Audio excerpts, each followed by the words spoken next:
खुलुमबाय नोंथांमोनखौ बयखौ बरायबाय दिनै 11 जानुवारि 2023 बारायजाय बुधबार फैदो दिननि खौरांफोरखौ बेखेवनोसै। आसामनि चिफ मिनिस्टार हिमन्त बिश्व शर्मा बिथांनि अनजालि बिमाखौ लांबाय थानाय गंसे गारिया मरिगाव जिल्लानि राजा लामायाव फिसा जाब्रबथाय जादों आरो बे जाब्रबथाय जानाय जाथायाव रावबो जेबो जायाखै आरो जोखोमबो जायाखै। चिफ मिनिस्टार बिथांनि अनजालि बिमा मृणाली देवी आरो बिथांनि फंबाय दिगन्त बिश्वमोना गुवाहाटी नोगोरमानिफ्राय कार्बि आंलं डिस्ट्रिक्टनि सिङाव थानाय दिपुआव थांगासिनो दंमोन। बे समावनो लामा ससेयाव एबा मरिगाव जिल्लानि राजा लामायाव बे जाथाया जादों होननानै मिथिनो मोननाय जादों। आसाम सोरखारनि हाग्रा बिफाननि हायाव आयेननि बेरेखा दखल खालामनानै थानाय गासै गं 500सो नखरफोरखौ आसामनि लखिमपुर जिल्लानि सिङाव थानाय पाबा हाग्रा ओनसोलाव थानायफोरखौ एभेक्सन खालामनानै होस्रांहरदों आरो बे बाथ्राखौ मैयाहाय फोसावनाय जादों। रैखाथि हान्जा आरो हाग्रा बिफाननि मावथिफोरा थांनानै एभेक्सन खालामदों।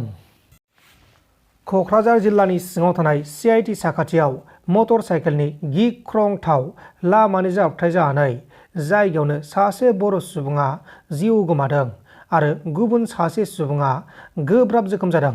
थैनाय सुबुंनि मुङा जाबाय जयदेब नार्जारी 24 बोसोर बैसोनि आरो बियो उल्टाबानि ओनसोलनि थागिबि। गुबुन सासे जोखोम जानाय सुबुंनि मुङा जाबाय खनसायगोरा नार्जारी 26 बोसोर बैसोनि देबोरगाव ओनसोलनि थागिबि। जयदेब नार्जारीया बाइकनि उनाव जिरायदोंमोन आरो हेलमेटबो गानाखैमोन। बेहायनो बे जाथाया जादों। बे समाव जोखोम जानाय सुबुंखौ फाहामसालियाव फाहामथाय होगासिनो दङ।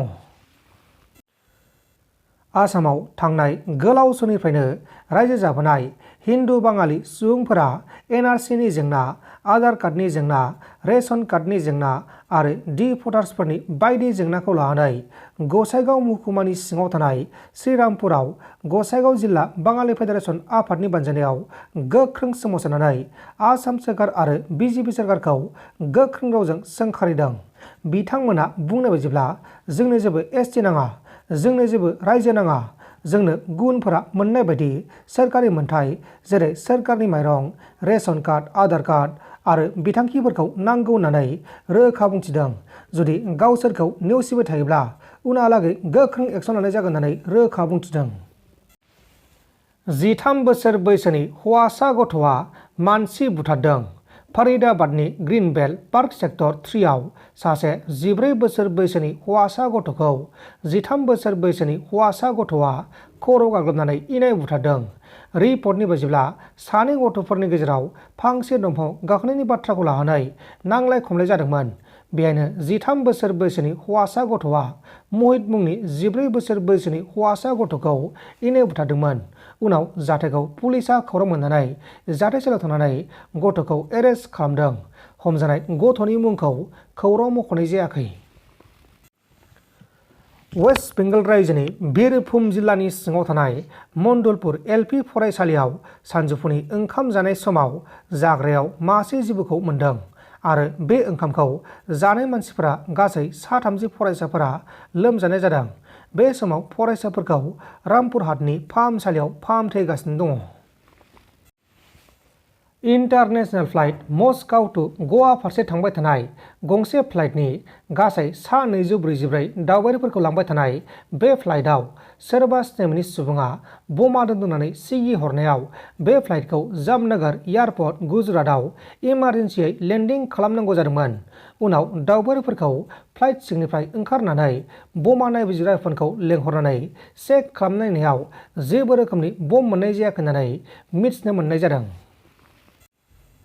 बिटिआर ओनसोलनि थिकादार गौतमनि नेहाथारि बिक्रम दैमारि बिथाङा पुलिसजों मानो हमजाखो बेनि सायाव EM रेवरिया नार्जारी बिथाङा माखासे बाथ्रा बुंदों। दायनिगिरियाथ' साजाखौ मोनखानांगोन आरो गुबुन मानसिफोर जेनेबा दावराव बिक्रम नार्जारी आरो जाहाथे कन्ट्राक्टर एस'सियेसन सेक्रेटारि बिथांखौ आं बुंनो हाया बिथांमोना बोरै इनभल्भमेन्ट दं, खिन्थु सरकारनाव मोनसे इनफरमेसन थानो हागौ जायनि थाखाय बिथांमोनखौ हमदों। आरो मोनसे बाथ्रा जाय कन्ट्राक्टर एस'सियेसन सेक्रेटारि माबा दैमारि बिक्रम दैमारि बिथाङा सानसेखालि जि मोनसे स्टेटमेन्ट होदों बे गाज्रि रोखोमै आनडेम'क्रेटिक रावजों बे वार्निं होदों। जाय दिनै सरकारनि बिरोधि मावदों बा सोरनिबा बिरोधि मावदों बिसोरनि थाखाय गरफा गरफा सिलाइनि गुलि दोनखाबाय होननाया बे मोनसे बिनि थाखाय गाज्रि जादों आरो बिनि थाखाय बे हमजानायनि मोनसे लामा जादों आरो नंखायनो दिनै बिथांमोना मारै हमजादों बिसोर गावसोर मिथिलायगौ जों बेहाय बुंनो हाया दा सरकारा मिथिगौ आरो जुदि दसिथारब्लाथ' जोंहा बुंनांगौ खोथा गैया जुदि बिसोर दसि नङामोनब्ला सरकारा बिसोरखौ हगारनांगौ जों बेखौ डिमान्ड खालामो। नोंथांमोन दासिमनि माखासे खौरांफोरा बेखिनिनोमोन। बेखिनिसिम नायनायनि थाखाय नोंथांमोननिसिम रोजा रोजा साबायखर। गोजोन्थों एसेनोसै जै बर' हारिनि।